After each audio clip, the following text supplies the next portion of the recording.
Hey Torah sisters, it's Amy. In this video I'm going to talk about how I transitioned my kids from doing Easter to Passover.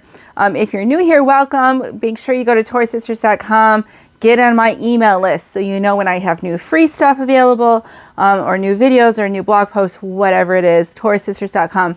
So someone asked me on Facebook, and this comes up every year about this time of year, how did I personally transition my kids from Easter to Passover? And that's a good question. So I will give you the really quick overview, just to, and then some tips for you too, because my situation is different than most people's situations. And don't we all have that truth? Every situation is different. So I appreciate her asking me the question, but the way she does it and the way you do it is going to be different because we all are in very unique situations. So my situation is that I'm going to be really honest with you. My kids still do Christmas and some Easter. And if you don't know me personally, you might not know that. And it's because my kids have to go to their dads on Christmas and Easter. I get the kids for all of the feasts. And at my house, we do not participate in Christmas and Easter at all. But when they go to daddy's house, if he's doing Christmas or Easter, my kids know the scripture says to honor and obey their dad. And so they do it, and they don't do it with grumbling and complaining and pouty faces. They do it with a happy countenance, enjoying it. And I tell them that sin is on their dad, because I believe that is what the scripture says. So just to let you know, I think I'm walking what I talk. And so you ladies who are in a difficult situation with a husband not keeping Torah, I get it. I relate. And my kids certainly can relate. So the rest of this is for those of you who, like your husbands are on board. Now, there was a time then when I had to cold turkey tell my kids, in my house, we're not doing that stuff anymore.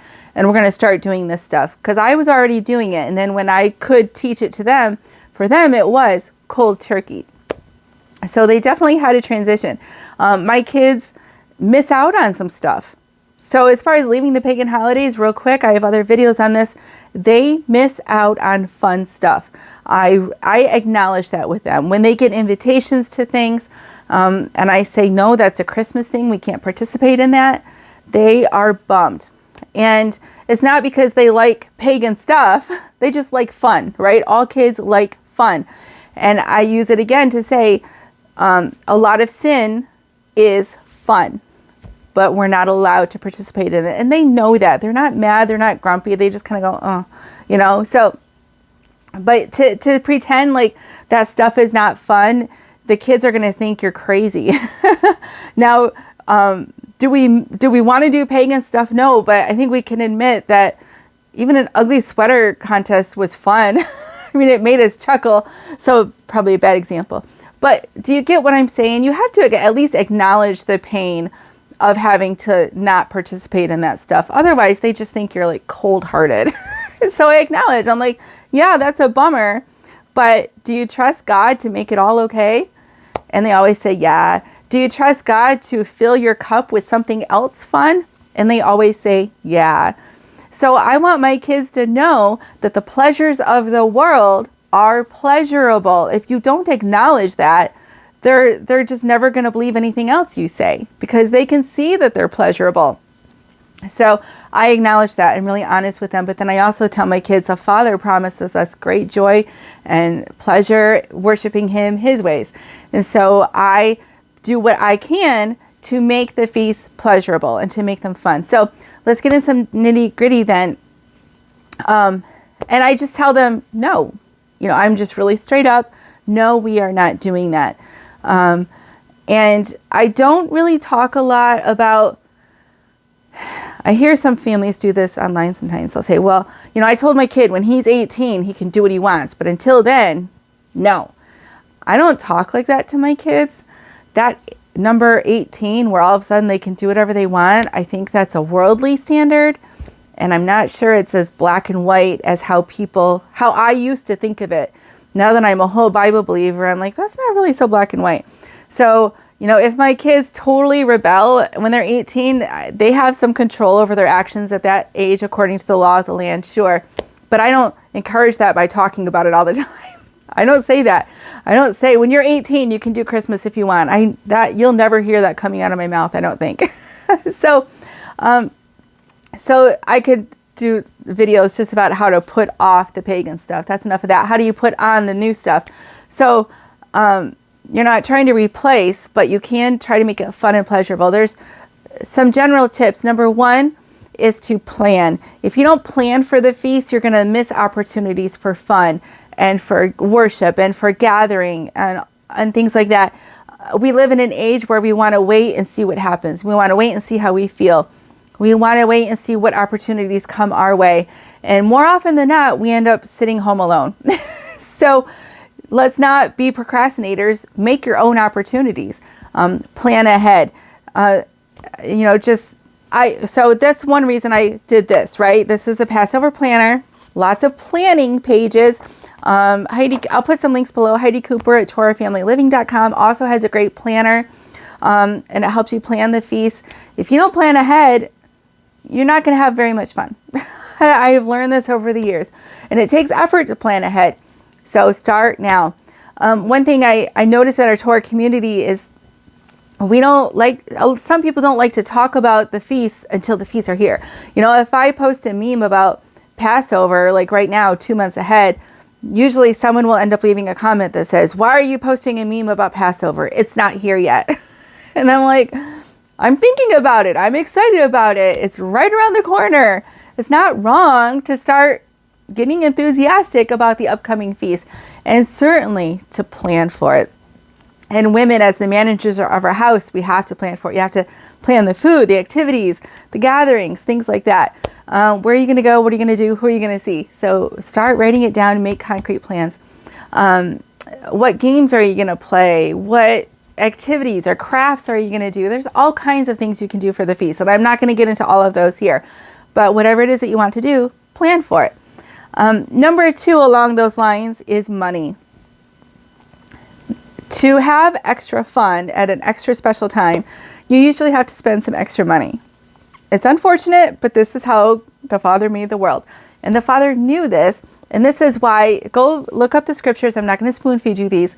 Go look up scriptures about spending part of your tithe throughout the year to set aside money for these feasts, so that when the feasts come around, you have money to buy extra special food or extra special ingredients for extra special desserts.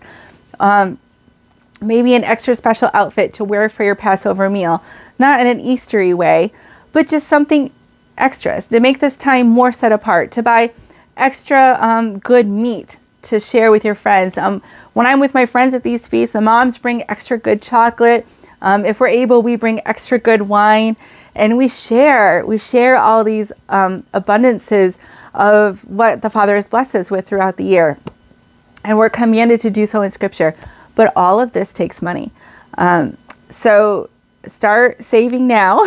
And if it's right up to Passover, it's not too far away now, figure something out. Work one extra shift. Ask your boss for one extra shift and use that money to have some extra for the upcoming unleavened bread feast. So plan ahead, save up extra money or get some extra money for this feast, and pray to the Father to provide for that. He knows what it's for. The last thing I would say is, I forgot it already. Some people give gifts at the feast. The world, a big thing about these holidays in the world is the presents and the gifts. I don't do a lot of presents and gifts at the feast. We might buy a board game. That's a good time for me to spend some money and buy a nice fancy board game. I give my kids gifts throughout the year. Some families do give gifts at these holidays, and it's not wrong to do so. So if that's what you want to do. But work hard to plan ahead. If you're lazy, you're going to miss opportunities. But if you make these fun, the transition for kids is definitely easier. And how old they are matters too. I'll put an article link below about teenagers transitioning to Torah. But younger kids, of course, have an easier transition. So, and be careful how you talk. Talk in a way that you enjoy the feast, that you love the feast. Get them involved. Help them learn the scriptures. You're going to have to review the scriptures every single year with kids, and for yourselves too. This is new to us too. Ask them what they want to do at the feast. Ask them to plan a scavenger hunt or a game or a craft or something, if they're big enough to do so. Oh, I know the last thing. We go away for the Feast of Unleavened Bread, much like we go away for the Feast of Sukkot. I highly recommend that you do that. Torah keepers were still somewhat spread out, and this is a great way to come together and live with your brothers and sisters in Torah, in Messiah, for 8 or 9 whole days at a time. And doing that when you're living together, brushing your teeth together in the communal bathrooms and cooking together and cleaning up together, that is some of the sweetest fellowship that we have all year long, is these 2 feasts, the 2 big ones where we go away. And it doesn't have to cost a lot of money. We rent a Christian camp and we kind of like take over the camp. You could also get a couple families, plan ahead. See, you have to plan ahead. Invite a couple families to share a big, huge Airbnb with you. And these feasts are usually in the off season, so it's not as much as you might think. You can also, if you're in the right climate, just go camping with some families for a week. So try very hard to go away for a week and do the feast together. I just can't tell you what a blessing it is for my kids especially.